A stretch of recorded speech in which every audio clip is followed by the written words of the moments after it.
अज्ञानिना मया दोषान् शेषान् विहितान् हरे क्षमस्वत्वं क्षमस्वत्वं शेषशैलशिखामणे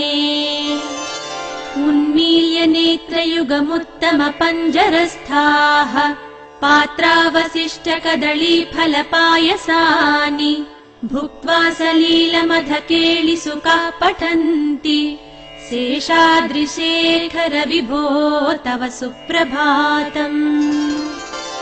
श्रीमन् कृपाजलनिधे कृत सर्वलोक सर्वज्ञ शक्तनत वत्सल सर्वशेषिन्